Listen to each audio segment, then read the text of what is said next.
Hey everybody, it's Mike from the Mike Wagner Show, powered by SonicWeb Studios. Visit online at sonicwebstudios.com for all your needs. Looking at a professional website without breaking your budget, SonicWeb Studios is the answer. SonicWeb Studios offers fast, affordable custom web designs that blow the competition away. Call today, 1-800-303-3960. That's 1-800-303-3960. Or email to support@sonicwebstudios.com.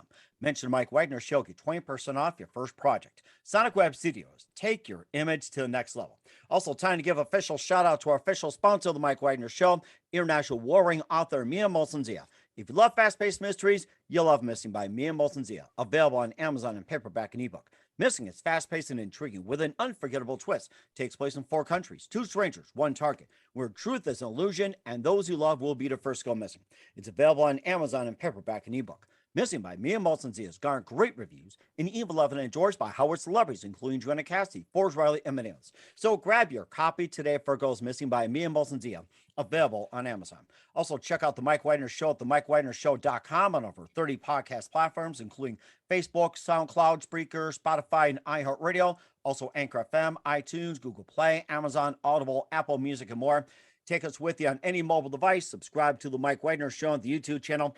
Follow the Mike Wagner Show on Instagram and Twitter today. For great gift ideas, go to Amazon.com and check out the Mike Wagner Show podcast. T-shirts, pop sockets, throw pillows, tote bags, makes great gifts 24/7, 365 for family, friends, students, teachers, and more. Also, for more great gift ideas, go to Amazon.com/Mia Molson-Zia for great books like Missing, Once, Wrinkles, also cool t-shirts, great pop sockets, cool hoodies, and great phone cases. Amazon.com/Mia Molson-Zia.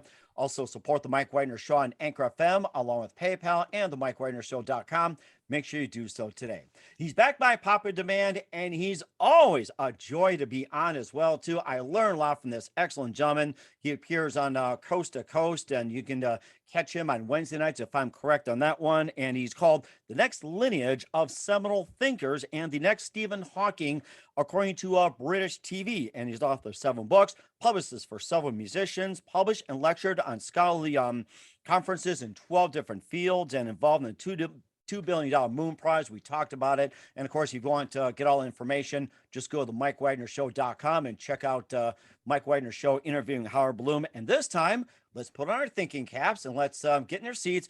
We're going to talk about the Howard Bloom Institute. And live, ladies and gentlemen, from the Plus Studios in his office here, ladies and gentlemen, the multi-talented and professor Howard Bloom. Howard, good morning, good afternoon, good evening. Thanks for joining us once again. Mike, it's a pleasure to see you again. Oh, it's always a pleasure as well, too. And of course, we had you on before. We last talked about the $2 billion Moon Prize, and I'm sure that went very well. I was very excited about it. And plus, not only that, you also started your own Howard Bloom Institute, and I love to hear more about where it's a truth that any price, including the price of your life. I love that one. Well, the Howard Bloom Institute started because there's a 62-minute film called The Grand Unified Theory of Howard Bloom. It's won 2 festival prizes so far.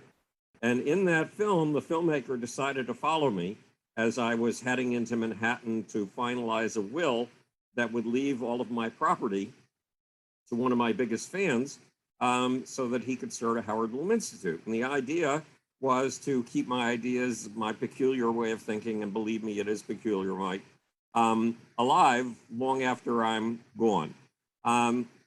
So I started to get emails from people who had seen the film saying, I'd like to be a part of the Howard Bloom Institute. And initially I said, well, there is no Howard Bloom Institute as yet. And then I realized, hey, we have a bunch of these people. If we get them together to work together, then they are a Howard Bloom Institute. So the Howard Bloom Institute is up and running. A whole mess of things have happened with it. Even though we only officially launched about a month ago, and 1 million units of a cryptocurrency, Thought is the name of the cryptocurrency, have been dedicated to the Howard Bloom Institute. I never imagined music as having anything to do with the Howard Bloom Institute, even though, I worked with Michael Jackson, Prince, Bob Marley, Bette Midler, AC/DC, Aerosmith, Kiss, Queen, Run DMC, Billy Joel, Billy Idol, Paul Simon, people like that. And despite that, music is not at the heart of my work, or I haven't thought it was at the heart of my work. But our first piece of music came out about 2 weeks ago, It's called Aeon of Light. It's by someone in Britain named Sean King. Mm. I guess he goes under the name of Planet Frog or Hugh Man these days. But so that piece of music came out. It's startling. It's extraordinarily powerful. And there's a second piece of music that's in the works. Back in 2001, I put together a piece of poetry that encapsulates my grand unified theory of everything in the universe, including sex, violence, and the human soul. Mm-hmm. Well, my girlfriend persuaded me to read it to the members of the Howard Bloom Institute. And I did. And one of them said, wait, I represent a record company here in Minneapolis. I want to do something with that piece of poetry, something musical. So he introduced it to a group called Airship Caravan, who are very good. And Airship Caravan has written the instrumental music, and now it's about to put in the vocals for our second piece of music. There's a whole lot more. We have our own NFTs, which is something I also never imagined, non-fungible tokens. The first one is based on the most astonishing piece of needlework as art that I have ever seen in my life. It is a Luther Vandross jacket. Wow. And I was given this Luther Vandross tour jacket back in the early 1980s, when if you confessed that you were gay, it was the end of your career. And I really mean the end of your career. Huh. And this gave people who were gay, like Elton John, George Michael, who was a client of mine, and Luther Vandross, a serious problem. So Luther managed to put out I'm gay and loud and proud statement, not verbally, but in a tour jacket. So the tour jacket is plum purple on the outside with pink piping and pink lettering. And on the inside, it is bright fluorescent pink with gray lettering and gray piping. Wow. And it is an absolute, and Mike, you wouldn't believe it if you saw it. So the NFT company took this and they made a 3D model of it. And their display of the 3D model on the NFT is breathtaking. It's absolutely gorgeous. So that's our first NFT, and I believe that there's a second one involved with Run DMC coming out almost any day now. So those are a few. I mean, we've set up a couple of initiatives. One is an engineer in Scotland is working to turn Garden the Solar System, Green the Galaxy, which is a visual manifesto that I wrote for the future of humanity and the future of life, into a short animation using a university class that's specializing in animation. And we'll see how he makes out, but he's done this twice in the past, and it's always worked out so far. We're just trying for something a little bit more ambitious. Omnology is a field that I laid down a manifesto for, again, in 2001, seems to have been a fruitful year. And I had, at that time, I was stuck in bed. So two people came over to my house. One is my mentor in neuroscience from NYU, and he brought a friend of his from Yale. And I laid out Omnology and said, how do we make this academically, how do we give it academic substance? And they were baffled and they couldn't answer the question. And what is Omnology for the listening audience out there? Okay, the Omnology is a discipline for the promiscuously curious. It is a discipline for the omnivorously curious. It's there so that when you're in your sophomore year of college, and let's do something else before that. Omnology derives from omni means all. Logos is knowledge. And it derives from a simple sense I had when I was 10 years old and first got involved in science, that science is about the aspiration to omniscience. And so it is about aspiring to omniscience in some way. So it's there so that when your dad sits you down in your sophomore year of college, and he says to you, look, you're interested in art history, you're interested in neuroscience, and you're interested in film. You got to make up your mind. Are you going to be an art historian? Or are you going to be a neuroscientist? Or are you going to be a filmmaker? Until you make up your mind, you're nothing. Oh. And omnology is there so you can say, you took it from Leland Sklar, I'll tell you that. right. So and that we you love can, you, yes. right. So it's there so you can say, look, Dad, these are my three interests. These are my three passion points. These are the things that drive me, the curiosities that drive me. I will pursue all these curiosities for as long as they stay alive and passionate inside of me. And if new ones come along, I will pursue them too. Mm-hmm. And when I and my friends all hit the age of 40, and my friends have no clue as to why they're on this planet, and the women are planning elaborate divorces to find themselves, and the men are buying little red sports cars and picking up blondes and cheating on their wives, all because they don't have a clue as to why they are here on this planet. I will just be coming back from the wilderness of my multiple curiosities for the first time with my first answers. And while my friends feel they are at the end of their lives, I will know I'm at the beginning of mine. So that's what omnology is there for. No matter what your collection of interests, if you follow them with all the passion that's in you, your collection of curiosities, eventually you will become capable of seeing a big picture that no specialist will be able to see. A lot of this started when I was 16 years old. I was working at the world's largest cancer research center over the summer. And they put a real legitimate scientist over my head to make sure that I didn't break too many test tubes and I didn't damage too many multi-million-dollar photospectrometers. And he took me to his office for the first time. And his office was a windowless cubicle, but it had a desk built into the wall that was about 6 feet long. And on the left of that desk were 3 stacks of books. On the right of that desk were another 3 stacks of books. All the books were in German.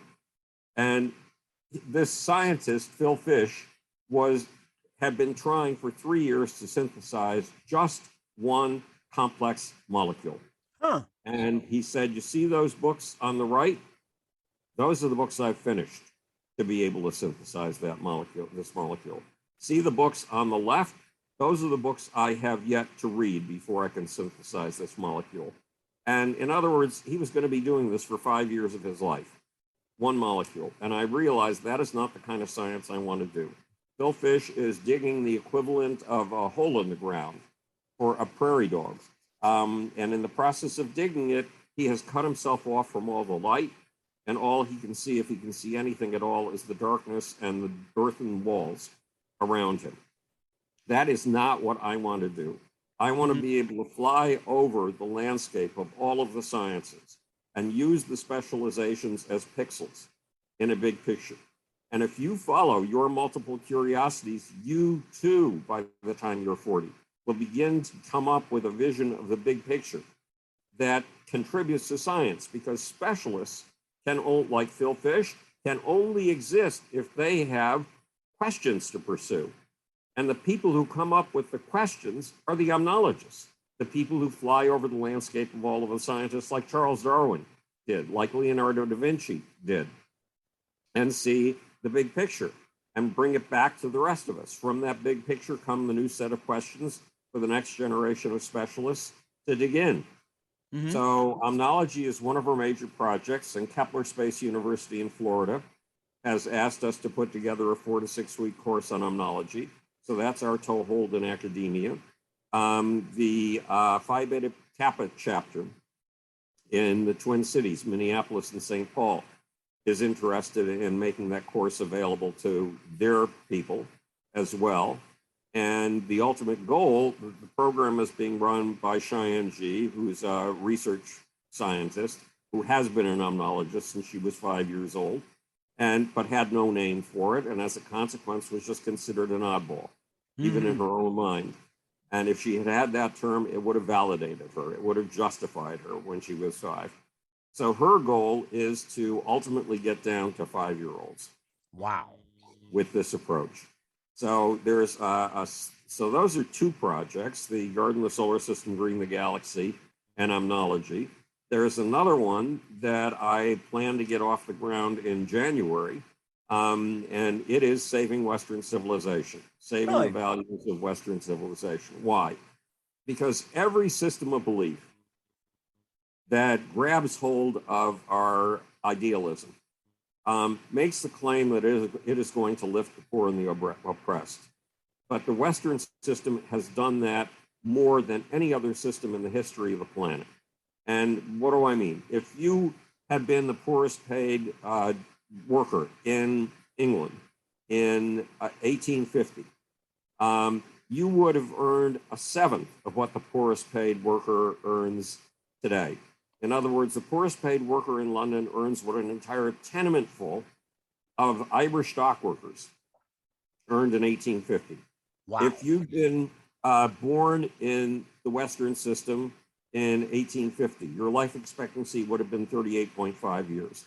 If you've been born in the Western system in 2000, your life expectancy would have been 78.5 years. In other words, we more than doubled the human lifespan with the Western system. We added 40 more years to the average lifespan. If you took a Stanford Binet IQ test from 1916, the first year it was administered, and gave it to 100 random kids on the street, kids who've allegedly been shallowed and dumbed down by the internet, their average IQ would measure at marginal genius at 135. In other words, we've added 35 IQ points to the average kid since 1916. Wow. And if you've been born in either in the Western system in 1650 or in one of those lovely indigenous tribes that lives in harmony with nature and at peace with its fellow man, your odds of dying a violent death at the hands of a fellow human being would have been 10 times what they are today. In other words, we have increased the peace in the world by a factor of 10. So if our great-great-grandparents could add 40 years to our lifespan, then surely we owe another 40 years to our great-great-grandkids. If our great-great-grandparents could add 35 points to our IQ, then surely we owe another 35 points to our great-great-grandkids. If our great-great-grandparents could increase the peace in the world by a factor of 10, then surely we owe our great-grandkids increasing the peace by another factor of 10. But to do these things, we have to avoid destroying the system that has produced this. And what is the Western system? The Western system, this is in my book, The Genius of the Beast, a radical revision of capitalism. The Western system is a balance between three elements that are always pulling against each other. And one is government. You know, government builds things like the internet and roadways. Second is private enterprise.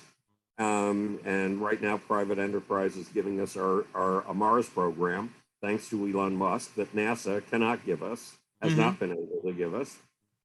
And the third element is the protest industry. And the protest industry is a self-correction device. And the protest industry has been around as long as the Industrial Revolution. It came to life in the 1760s as a movement against slavery. And by 1806, it had abolished slavery in England, not in the United States, but in England. So we need these three elements working against each other. Now, China is trying an experiment. Under Deng Xiaoping in 1980, China adopted the Western system with its three elements pulling against each other. And now Xi Jinping is trying to bring that back to a Marxist-Leninist socialist model. And so he is keeping private enterprise. He is more than keeping government. He's beefing it up. But he's getting rid of the protest industry. So China is going to be, for the next 20 years, a great experiment in whether you can have a culture that's as vigorous as Western culture without a protest industry, without a self-correction device. Wow. So the Saving Western Civilization project, I'm going to try to kick off in January. Volunteers for that project include David Patterson, former governor of New York State, Harry Hamlin, the founder of, a nuclear fusion company, and also the actor who was voted the sexiest man alive in 1987 by People magazine. He's best known for his role as Perseus in Clash of the Titans, and several other people. They're anxious to get into this. So those are our basic projects, aside from whatever we do with keeping my work alive. And I write between 1 and 3 pieces a week, which are put up in our newsletter and on the website. So if you go to howardbloom.institute, you can find these new pieces that I spill out. I mean, I get a homework assignment every Wednesday from Coast to Coast, the highest rated overnight talk radio show in North America, because I do a 3.5-minute news segment at 1:06 in the morning Eastern time every Wednesday night. And I never know what they're going to assign to me. And they give me about 5 hours notice. And then I have to research it and become the world's greatest expert on whatever topic it is, or to the best of my ability, I have to try to do that and write a script. So that script always comes out. Meanwhile, I've been working on my next book, which probably won't come out until 2023, but it's The Case of the Sexual Cosmos, Everything You Know About Nature Is Wrong. And as I finish the drafts of the chapters, those have gone up in the newsletter and on my YouTube channel as well.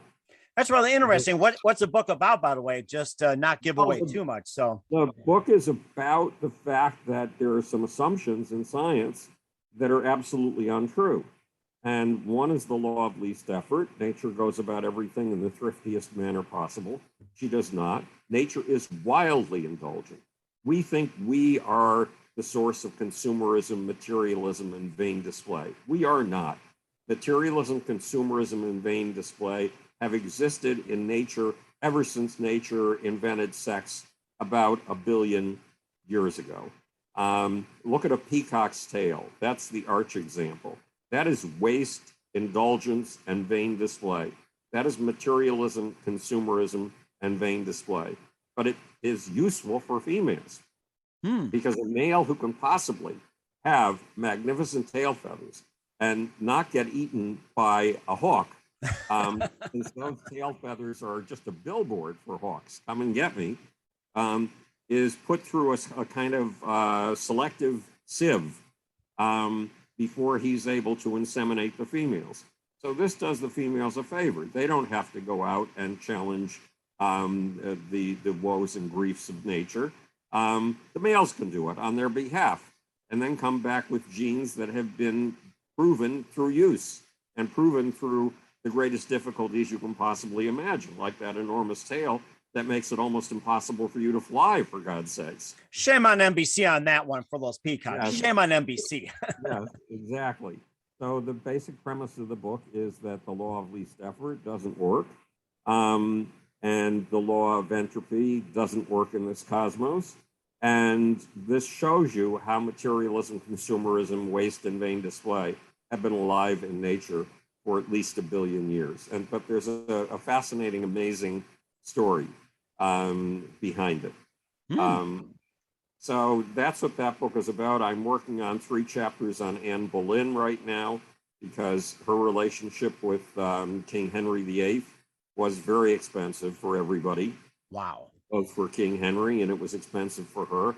But this is a strange thing that sex is all about. It's producing one of a kinds. It's producing oddballs. And when oddballs sense a commonality, that's when they get together. That's when they fall in love with each other. That's when they mate.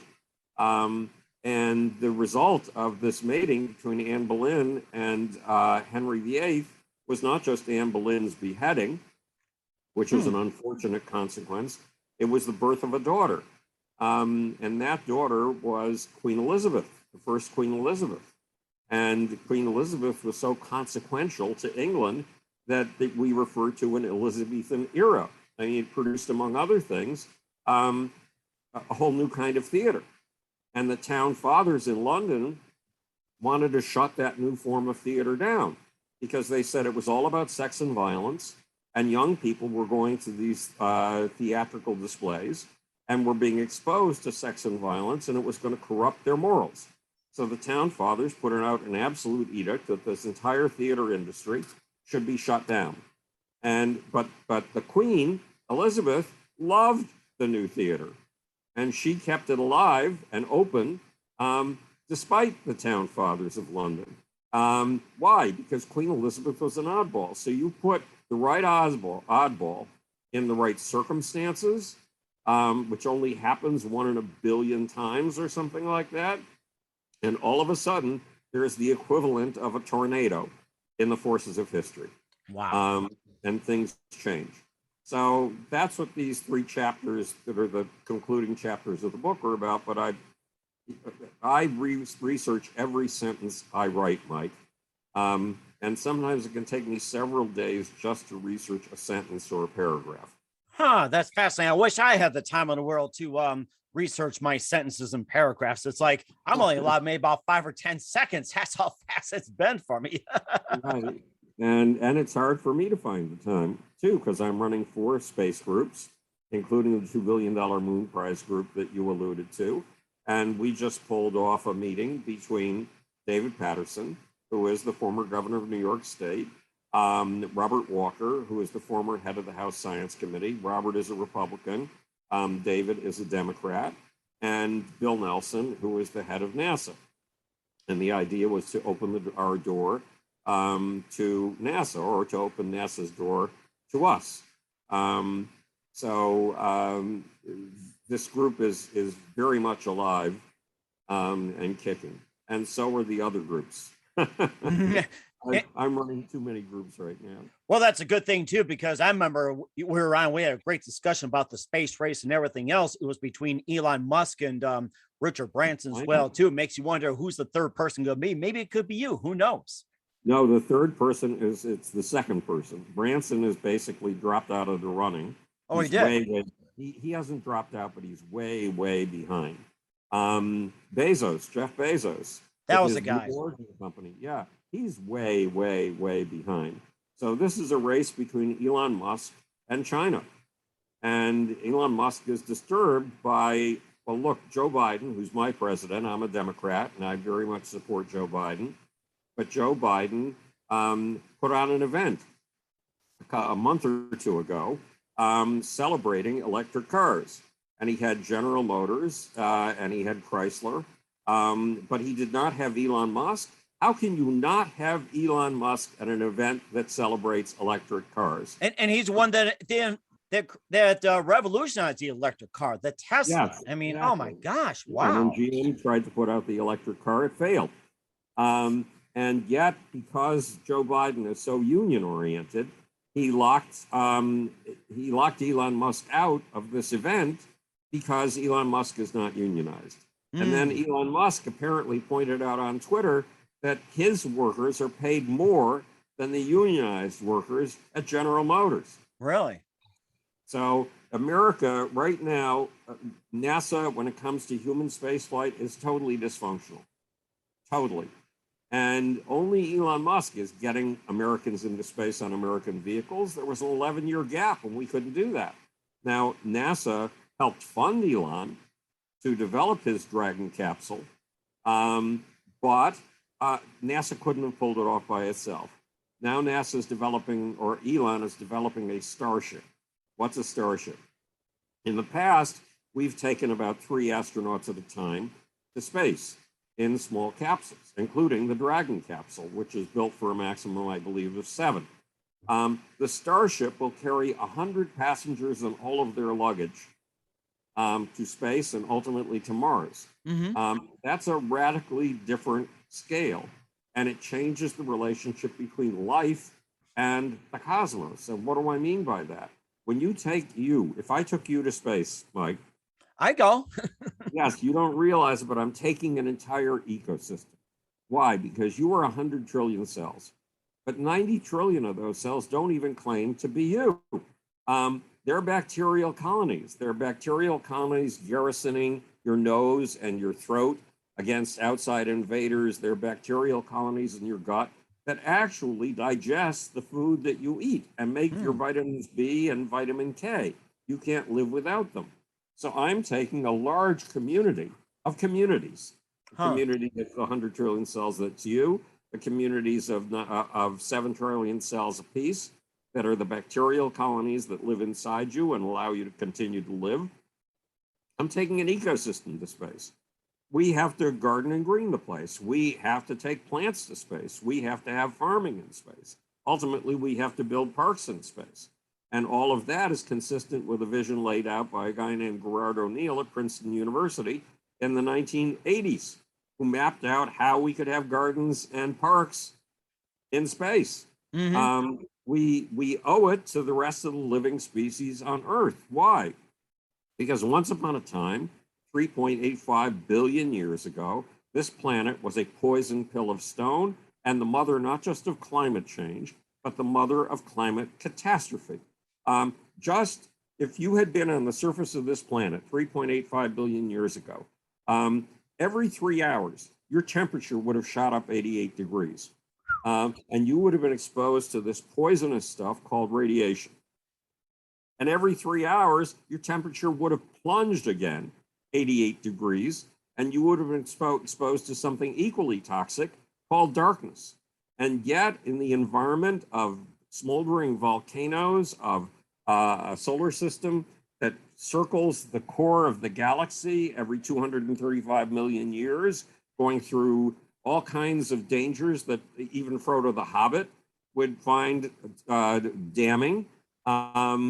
Dangers like clouds of galactic fluff, streams of gamma rays.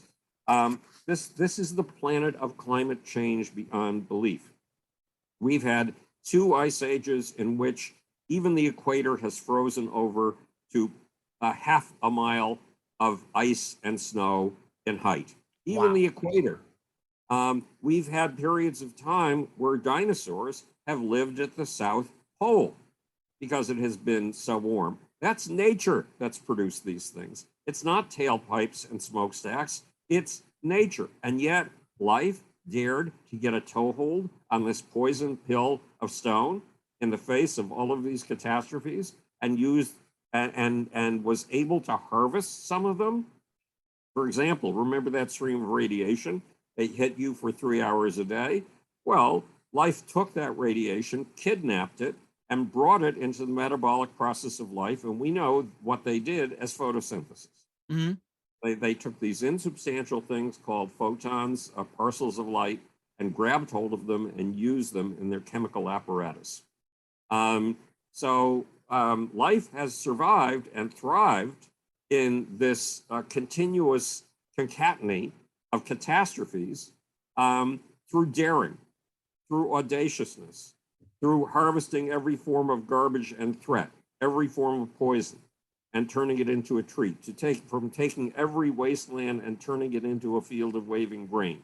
Nature has done that through audacity, not through thrift, not through being miserly, not through withdrawal from advancement, through steady advancement, through what we call progress. And that word has been in hot debate for 40 years now, progress. Because those who want us to move backwards technologically and want us to get rid of 7 billion people on the planet so that 100 million can live in peace and harmony with the petting zoo of nature. The petting zoo of nature has never existed.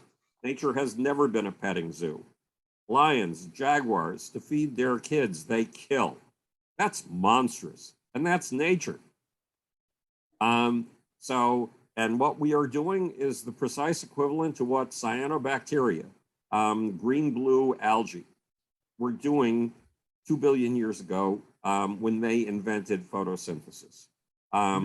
Be daring, look up, take what comes down from above and bundle it, use it as a resource. That's the imperative nature is operated according to, and that's the imperative we must operate according to, which means nature welcomes our new technologies. And nature welcomes the fact that we have in the Western system a protest industry, which can work to, quote, save the planet, unquote. That's a vital part of our system. So we, the Chinese, we're all working toward green goals right now. We're working to protect nature, but the Western system invented the anti-slavery movement. The Western system invented the anti-colonialism movement. The Western system invented the peace movement. The Western system invented the environmental movement, the movement to save the planet. And China has never done such a thing. In fact, it would not be allowed. If it doesn't these days come from the mind of Xi Jinping, it's illegitimate and forbidden. Huh. Rather interesting. And of course, you talk about these subjects. It makes you think. It's like, I'd love to take a class with you in the Howard Bloom Institute. I like to see it in your curriculum. Well, that would be neat. So, so that's moving along, and I'm glad the Howard Bloom Institute exists. It heartens me because I told you this story before, Mike, in all probability. But when I was 10 years old, I was a lost kid in Buffalo, New York. Nobody wanted to have anything to do with me. The other kids didn't want to have anything to do with me unless they were picking on me and beating me up. And my parents didn't want to have anything to do with me. Lord knows why. And one day, this book appeared in my lap, and it said the first two rules of science are these: the truth at any price, including the price of your life, and look at things right under your nose as if you've never seen them before, and then proceed from there. And in terms of rule number one, the truth at any price in your life, gave the example of Galileo. And for the second law, look at things right under your nose, gave the example of Anton von Leeuwenhoek, the man who invented the microscope. So two people reached out across a distance of 350 years and saved me. So my obligation, ever since I was 10 years old, has been to reach out across the next 350 years and save the next poor kid along the line. And that's really the ultimate goal of the Howard Bloom Institute. And you also got some great members on board too, like Jeff Bridges as well too. He's excellent. Peter Garrelson, and he also got Martin Boljewald and Edgar Coons and Lisa Coleman from Prince as well too. I found that really fascinating. Right. James Burke and more. And oh my gosh, you got an amazing bunch there. Yeah, I was astonished because I would never have dared approach these people about a Howard Bloom Institute. But the people who are making the Howard Bloom Institute happen, the core team, did reach out to these people, and the result was astonishing. So we have Governor David Patterson, the former governor of New York State. We have Robert Walker, the former head of the House Science Committee. We have James Burke, who's the creator of 7 BBC TV series, including his most famous one, Connections, which is just utterly mind-blowing. And if you can ever get your hands on it, watch it. It will change the way you see the world around you. Richard Foreman, a MacArthur Genius Award winner, who's the god of avant-garde theater. Martin Boljewald, who you just mentioned, but Martin wrote the textbook on quantum cosmology. Huh. A bunch of people from the information sciences, like scientists from all over the world. We have people from India, London, Vienna, and Spain, all over the place. So it's been fairly amazing to watch it. I give an example I think it's in Einstein, Michael Jackson, and Me, A Search for Soul in the Power Pits of Rock and Roll, the book that's right behind me, my latest book. So I give you the example of, imagine that you and I are in your living room, and I go out to your kitchen, and I take an entire container of Morton salt, and I take an 8-ounce glass of water, and I pour as much of the container as I can into the water and stir it. So when I bring that glass of water out to you in the living room, it looks like, I ask you what's in it. You say, what do you mean? It's water, because it looks just like water. But if I give you just one crystal of salt and you drop it into that water, all of a sudden, all of the salt that's in solution in that water discovers a common home and plumbs onto that salt crystal, and you end up with a salt crystal 3 inches wide. Wow. In your glass. So that's called the liquid that contains all of that salt is called a supersaturated solution. And the crystal that you dropped in is a seed crystal. And the Howard Bloom Institute is turning out to be a seed crystal dropped into a supersaturated solution. Oh my gosh, that's so amazing. You also got some other people on board too, like Alex Watler, Christopher Cook, Andrew Hacker, and Josh Leet, and Stuart Atkinson, Carrie Anderson, and more. And just amazing people on your team as well too. I mean, you got a lot of people on board. Well, it's an amazing group of people. And we'll see what happens from here, because I'm still getting notes from people saying, how can I contribute to this? How can I be a part of it? So we're setting up an activist board for people who want to help make this happen in some way. So they can meet roughly 3 times a year or 4 times a year, and we can take on practical challenges. But right now, I'm trying to limit the goals to omnology, to saving Western civilization, and to guarding the solar system, green the galaxy, because you need to concentrate your forces in order to make things happen. And also, what about the space race? Would you also put there as well too? Yeah, the space race is very important, because if China wins the space race, and there's a good chance that it will, because we are not sufficiently focused, because NASA is dysfunctional. Only Elon Musk is carrying us forward. If we lose that space race, it means that the major paradigm on which all social systems will model themselves will be a paradigm that's autocratic, dictatorial, and totalitarian, that does not allow freedom of thought and freedom of speech, that follows the Xi Jinping and Vladimir Putin model. And I would not want to live in a society like that, because all I have are my thoughts and my ability to express them. So I would be canceled out of existence in a society like that. And I would imagine an awful lot of the people watching your show feel the same way. They don't want to be canceled out by a Xi Jinping style or Vladimir Putin style society. And of course, my big fear is being canceled as well too. So it's just like it's among just about everybody. And of course, you also got music, and we don't want that canceled. And just a lot of great music out there. And of course, you also allow like any contributions or people's submissions or anything like that, or in terms of music, what or it's just like tell us more about that. Well, if there are any other people who want to make music, that's welcome. About 20 years ago, a group got in touch with me, I think from Germany, and they wanted to name themselves the Lucifer Principle, which is the name of my first book, The Lucifer Principle, The Scientific Expedition into the Forces of History. And I said yes. I mean, it's a form of flattery. They're a dark heavy metal band. I'm not sure they still exist. It's hard to tell, since things stay alive on the internet long after they've actually died. But yeah, I welcome anybody who's got a contribution to make, or who finds that this work of mine is liberating. I mean, there's a tiny little story. In the days when I was working at a cafe called the Chocolateria, and was writing all of my books there, there was an attractive woman sitting near me in her 50s. And after I put in 3 to 4 hours of work and needed a break, I asked her who she was.